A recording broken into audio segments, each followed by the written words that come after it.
Hi, this is May. And I'm Joy. Welcome to the QWERTY Writing Life podcast, where we have candid chats about our creative lives. May and I are friends, writers, and creatives who want to share our endeavors out loud. On this podcast, we're here to encourage each other, and you too, and share tools we've discovered or made up. So you can follow your passions with a little support. So grab your tea or your coffee, and let's get started.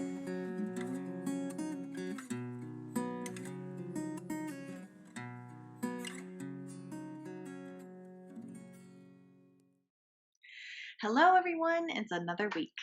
Hello and welcome.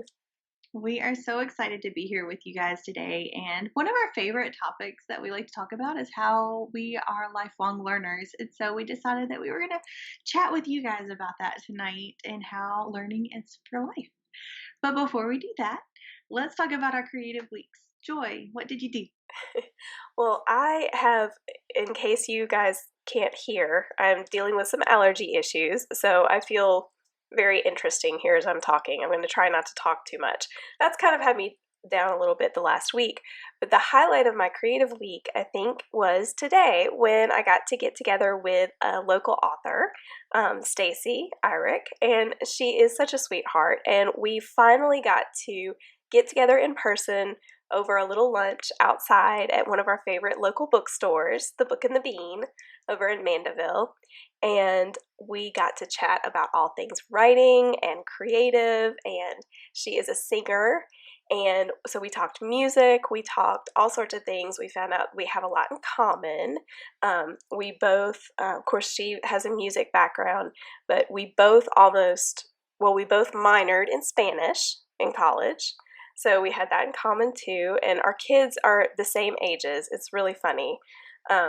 So anyway, it was just a lot of fun to be with another creative person nearby and just talk about creative things out in the sunshine, which is why I'm red if you're watching on YouTube. But it was wonderful to be in the sun.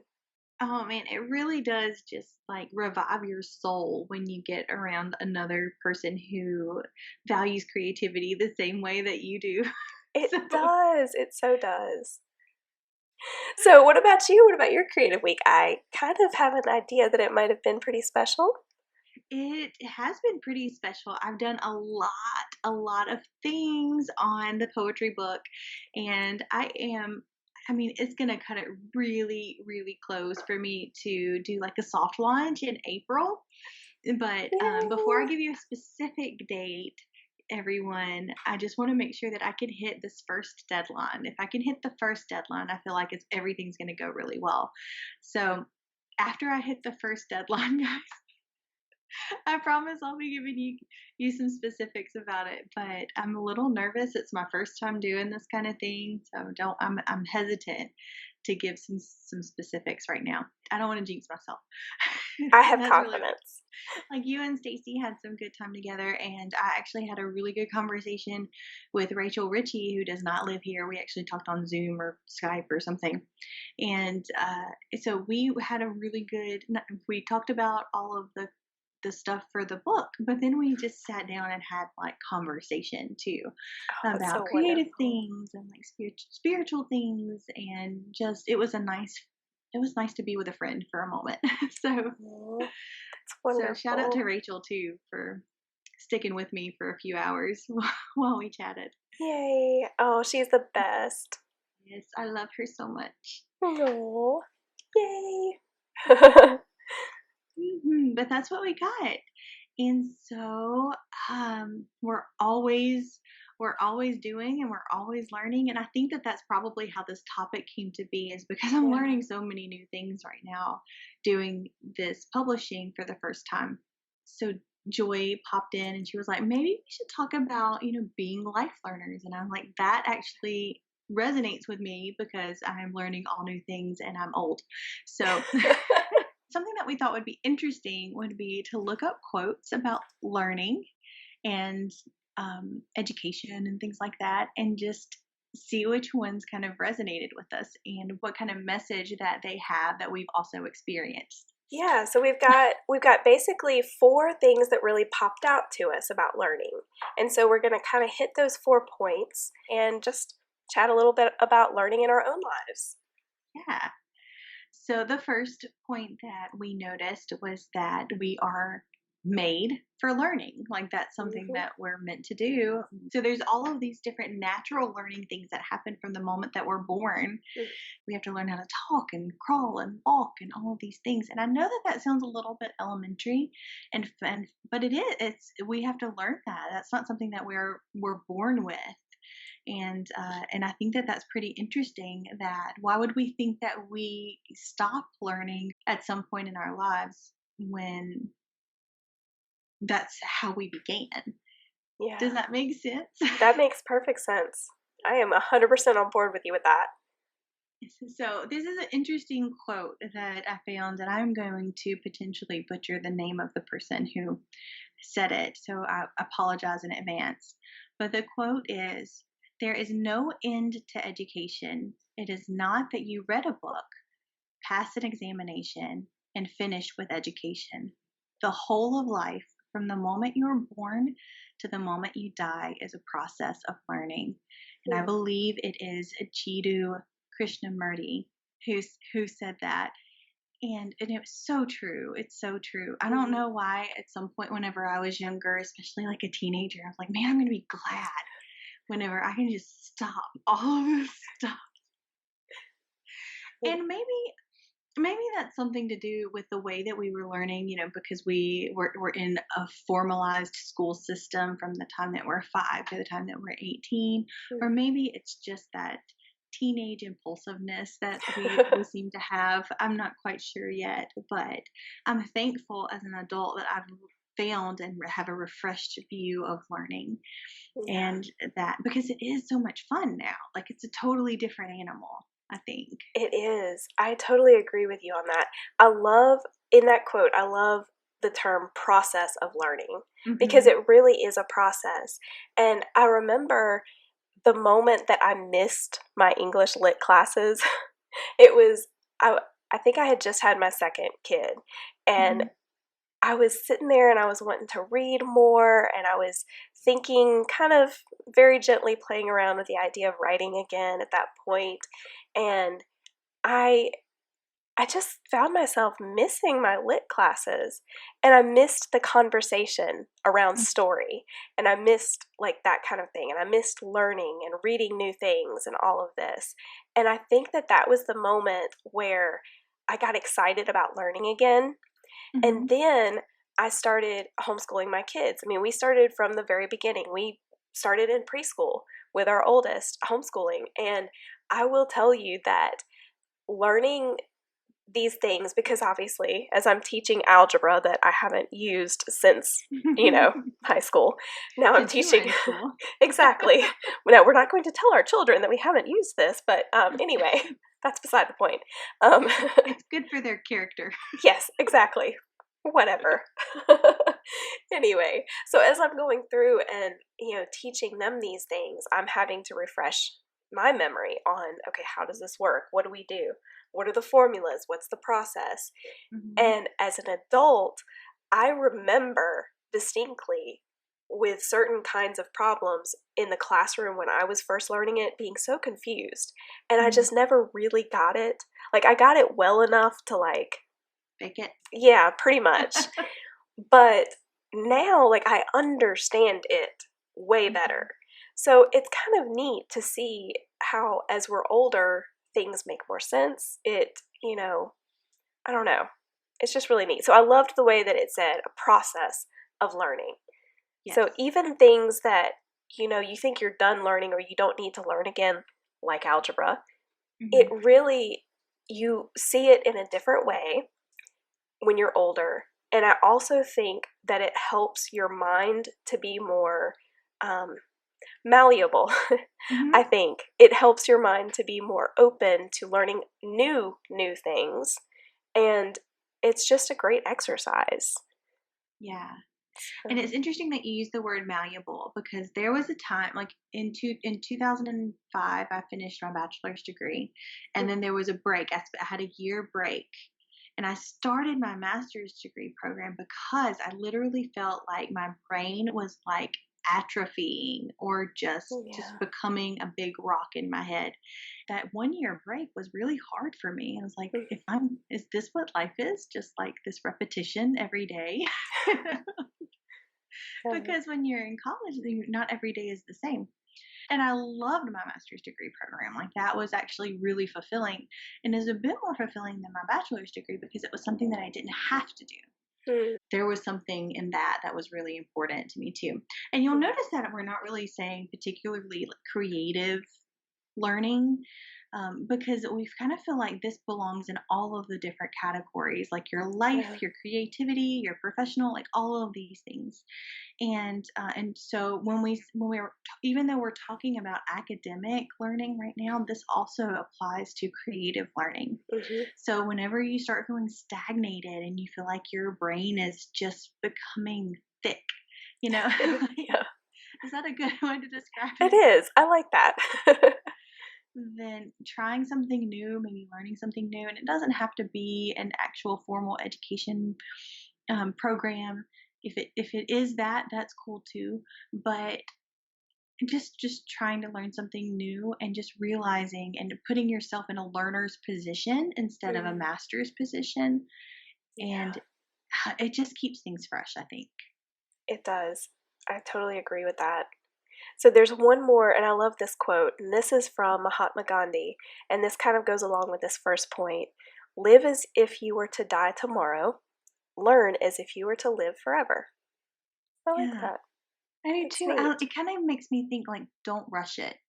Yeah. Like, you don't have to learn everything about a particular thing in one Nope. rabbit hole Google search. You know? And I love how you said, that you got to learn more. You chose to learn more. And I think that that does make a big difference, when talking about that teenager wanting to be done with school, never looking back again, right? Okay, I think that it's a difference when it's something that you're choosing versus something that you feel is forced upon you, even though it's for your best interest and all of that. Yeah. There is a difference there. It's a mindset shift that we take, I think. And we all know how much I like mindset shifts and Mhm. how important I think they are. And I definitely And think that's an example. yeah, and just like biologically, I think that our maturity and the way that our brain works and the different chemicals and everything and how it's all the folds all align and everything as we get older, I do think that there is a change in us as people as when we Hmm. hit a certain place in our lives. We're different, and I think everybody can say this, like we're different as 25-year-olds than we are as 15-year-olds, and Yeah. there's just that maturity level that's different, and you appreciate learning in a different way at 25 than you do at 15. Yeah. You appreciate learning in a different way at 40 as you do at 25. It's true. um, so it's interesting too. I think that this is something that you and I will be kind of introspective about for a good long while as we Hmm. age and mature and grow and continue to learn and go on like that. But something I loved about this particular quote is it's not telling you to spend all of your time in a book. Mahatma Gandhi emphasizes that experience is super important Mm. too, and maybe you are a little risky with the things that you do, and live like you were to die tomorrow, and maybe you are gonna do some things that are a little spontaneous and such. But slowing down and taking the time to learn the things that you want to learn in this life Mm. is a good idea too. It's good. So, our second point is learning forms who you are. And let's see, the first quote that we have here is change is the end result of all true learning. And this Mhm. is from Leo Buscaglia. Yeah, I loved this one because it takes learning just from something that you put into your head and it moves it into your action. So you're actually like soaking it into your bloodstream, and you're making that information a part of you. Yeah. And that, I think, is what learning is. It's not memorizing a multiple choice. It's not planning for a standardized test. as much as those are important and getting you into college and that sort of thing, when you actually start learning and it starts affecting your decisions and it Mhm. starts affecting the way that you look at things, when it broadens your worldview and you can see people in a different light, now we're getting somewhere, you know? Yeah. Yeah. I like that. And that kind of rolls into the next quotation that falls under the learning forms who you are situation. And Mhm. B.B. King, the great blues artist, um, he Yay. said that the beautiful thing about learning is nobody can take it away from you. Mhm. And I think that that's so important too because you can't really go backwards, barring something like a head injury or some sort of disease or something like that. Like you can't unlearn Mm. something and it becomes who you are, it becomes a part of who you are, and nobody can take that away from you. It's Yeah. yours in a way that nothing else is yours. Yeah. And I think too, and now I know this isn't exactly what he's saying, but it makes me think of the fact that, and this kind of ties in that first quote with this quote.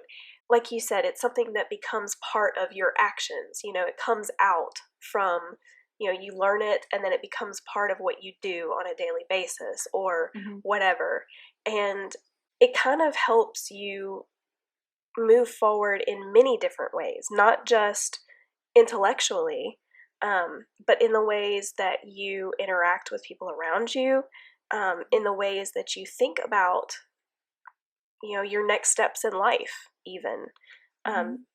and this is, I know that we're talking very broadly here about learning because learning comes in so many different ways. It could be learning a new language, or it could be learning, reading a lot of books on philosophy and kind of maybe thinking about philosophy for the first time in your life, really. Hmm. It could be, learning an instrument. It could be so many different things. It could be something that is specific to whatever your career is or whatever your creative medium is. It could be so many different things. But whatever it is, that learning is going to seep into other aspects of your life, I think. True.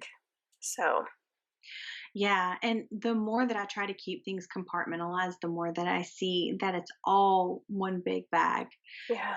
mixed together. And I can see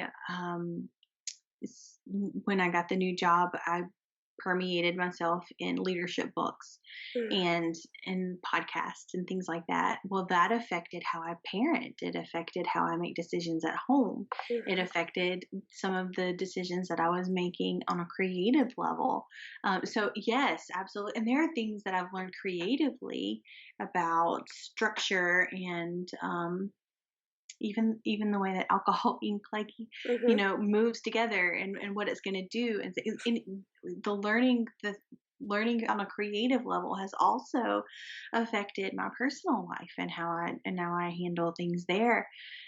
It gives me I think it softens some of the hard edges in my professional life, like my 8 to 5 job mhm, too. So yeah, I think that whatever you're learning at any age is going to be reflected in all aspects of your life. And I think too that the more that we learn, the more compassion and empathy mm, yeah, and such that we can give to other people as well. And mm, I feel like if we s- stop learning, if we allow ourselves to stop learning, then we deny ourselves that pleasure of knowing people more. I love the way you said that. So, John Wooden said, "It's what you learn after you know it all that counts." And I love this quotation because I think it perfectly expresses what I said a little bit earlier in such few words that after like the mandatory learning was done, I then like got to do some specific things in areas that I didn't even know that I loved. I think that if we can get through like that foundational part, and if we can even surprisingly learn to enjoy it and really embrace the information that we're learning in there and allow it to really change us, then we are going to be in a really good position when we get older to learn the things that count. Mm, So, yeah. And I think that leads in really well to this third point. mhm, Um, and that is be humble enough to learn. mhm. And okay, I adore this quote. Can I just say that I adore this quote? Did you know that I was going to adore this quote? I Because kind of thought you might when I picked it out. because it's Winston Churchill, and Yes. you know, I really would like to read some biographies on him and just learn a little bit more about him. But everything that I know about him, I mean, I know that he was probably a rather difficult gentleman, but I just really think I would have liked him. And I don't know if this is true, but even the difficult parts of him that I have experienced in articles Mhm. or books or anything like that, I feel like the difficult parts of him would have been endearing to me. Yeah, So I feel the frustrating, same way. but endearing. Exactly, that's a good way to put it. So he said, I am always ready to learn, although I do not always like being taught. And I can totally see myself saying this. I think, and we talk a lot about this in several of the things where we've given talks, places, or some of our writing. This has come out over and over. Um, be humble. You know, you have to have humility. You have to understand that you do not know it all. You know, you don't know everything. You need other people who know things that you don't, that maybe you haven't even been introduced to. And so this is where I think conversations with other people about what we're learning individually is so important, because obviously we don't have time to learn everything. But when we have good friends and family members who are learning something, they're studying something, they're, diving into a topic, when we sit down together and we have conversations and we share what we're each learning, then we're just being doubly taught in the very best of ways. So I think, Mhm. even earlier this evening, um, my husband and I were talking about things that, he's learning and things that I'm learning, and we're sharing these things together. And so as a result, we're able to learn what the other one is. Um, and then if it strikes an interest in us, then we can go and study more about it. And then we Yeah. can continue to share. So, Mhm. and it's just like what you and I do with our own, the business of being a writer, writing Mhm. craft, um, everything with creativity, all of this stuff. You share with me what you've heard on a podcast, or I share with you what I've read in a blog post, or, Mhm. and these are things that on our own we wouldn't be able to get to all these things. But when we can pull out these nuggets and share with one another, we're boosting each other's learning. Yeah, absolutely. And it totally works whenever you have somebody that has the same or sorry, it totally works if you have somebody who has common interests to you. Like Joy Yeah. and I both love writing and creativity and learning, being introspective about creativity. That works out really well. In fact, we talk about in our book Finders Keepers Hmm. with critique partners on how this is actually a benefit of a critique partner because you don't have 48 hours in a day. Like you only Yeah. have 24. You are not allotted any more. Right. And if you do get some, you better share with me how you got it because I need Yeah. some more. Seriously. But yeah, so it actually benefits you if you have somebody who has a similar interest or maybe even just an interest in something different. You can always take the different aspects of creativity and apply it to whatever you're doing in whatever medium that you have. Hmm. But let me also say that if you don't have commonalities, that actually can benefit you as well Yeah. because just showing interest in another human being and enjoying the conversation and being fully present in that Mm. conversation, you could probably learn something about something you never even knew that you could potentially be interested in. Yeah. You also could learn something that might actually benefit your creative medium in some form or fashion. Mhm. And everything that we learn affects our creative products, everything that we do. So, what I love about this quotation is that if we somehow put up stubborn walls or fill ourselves with pride and forget to be humble enough to learn, then we're actually stagnating our Mm. creativity and we're stagnating. We're not allowing inspiration to affect us. And that's when we start producing the same thing over and over again. We're also kind of stalling ourselves just in life in general, you know, just from moving on and growing as a human being. Yeah, absolutely.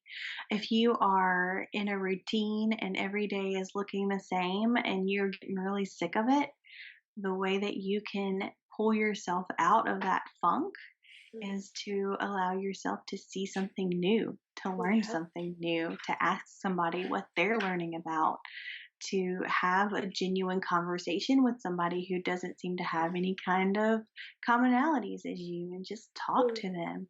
And then maybe you find out a little bit about them and there's a topic that you want to research, and just everything starts snowballing into something that is bright and beautiful.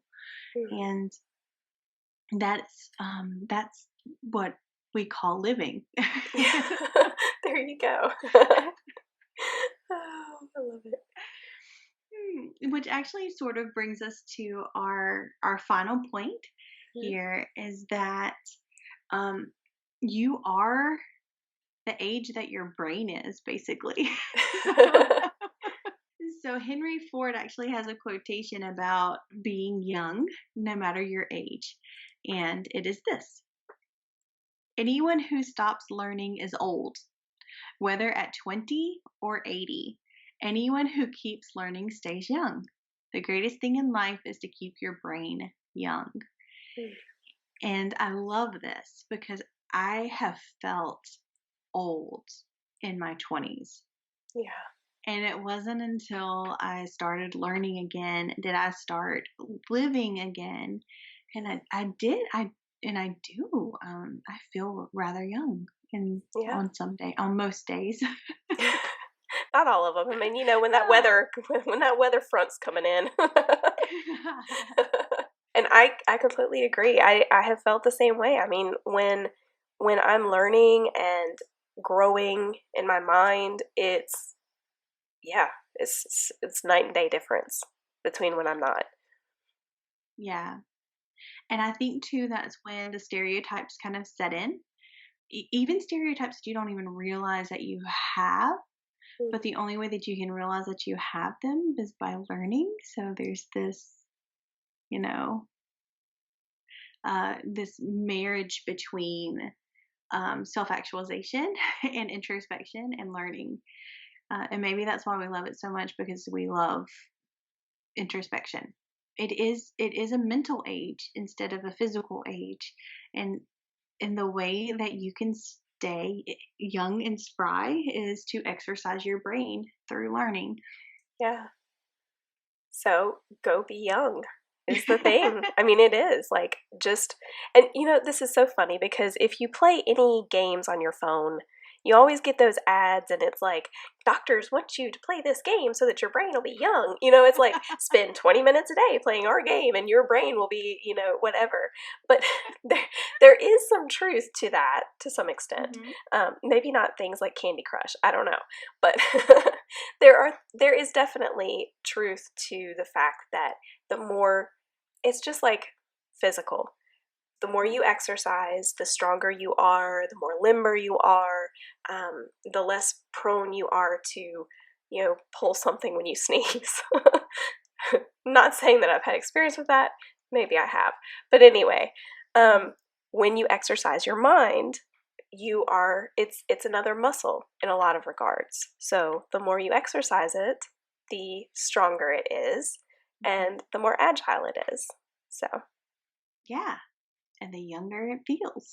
there you go. So on that note, are you ready for a QWERTY challenge? Let's do it. QWERTY challenges. All right. So we are wondering, are you a lifelong learner, or have you let learning fall by the wayside? So if you fall in the first category, what have you actively learned in the past year? Take some time to reflect on what you've learned. Is it more or less than you thought you would learn? Has your learning benefited other aspects of your life? And what do you plan to learn next? Are you going to continue learning something that you've been learning, or are you going to branch out into something new? Now, if you fall in the second category, if you haven't been a learner in recent years, what would you like to learn? And we challenge you for this part to make a list of a few things that you're interested in. Now, the next step is to see where you can learn them. I will tell you, libraries are a fantastic free resource for so much learning. They have so many programs. If you want to learn a language, they've got a lot of free programs that you can use to learn a language. They've also got many other things, many programs that they offer. And even if your library isn't offering in-person programs yet, which most of them are not, most of them have moved online. So all of the great programs that they've done for adults in the past, they're doing online now. So check it out and see what's available. I know if you live in a place where there's a university or college, something like that, those would also be some good places to check out. Community centers. I know everything's a little different with so many things being a little bit more shut down, but there's tons of stuff online too. YouTube University, for example. So just check it out. Just look into it. Take your list and see if you can find where could I learn these things. And then once you've done that, which item on your list is possible for you to learn right now? And just go ahead and pick one. Maybe it's the one that's most feasible to learn for you one way or another, and then make a plan to learn that thing. Just go ahead and make that plan and let us know. We want to know what you're learning. Absolutely. We absolutely do. And it doesn't have to be something huge. So I know I mentioned a language, and I might have mentioned a musical instrument. Like, it doesn't have to be anything huge like that. It can be something as simple as you want to take one cooking class. Maybe it's something like that. It doesn't have to be a big thing. So, yeah. And a great way for you guys to start chatting with us and continuing this chat throughout the week is to subscribe to our newsletter, which we just had the first one go out today as we're recording this. We will have it go out once a month, and we are so excited about it because this will be an opportunity to go right to your inbox, and we're going to be sending out some questions and some extra challenges and maybe some extra behind the scenes things as we go. We'll see what happens, but we hope that you will, if you subscribe, that you will hit reply and talk to us. And that's what we hope this will lead to. So if you're interested in our newsletter, the link to subscribe is in the show notes. Yep. So grab that, and I hope you guys have a fantastic week. Yes. And go make something. Bye. Bye. Thanks for listening until the end. Seriously, you're a trooper. Do you think QWERTY Writing Life is the bomb? May, you just said the bomb. Don't you censor me. If you think QWERTY Writing Life rocks ice for real, oh my word, please rate, review, and share us with others. If you have questions about this week's episode or want to start a conversation, you can reach us by visiting QWERTYWritingLife.podbean.com. We'll be back next week with more candid chats for you.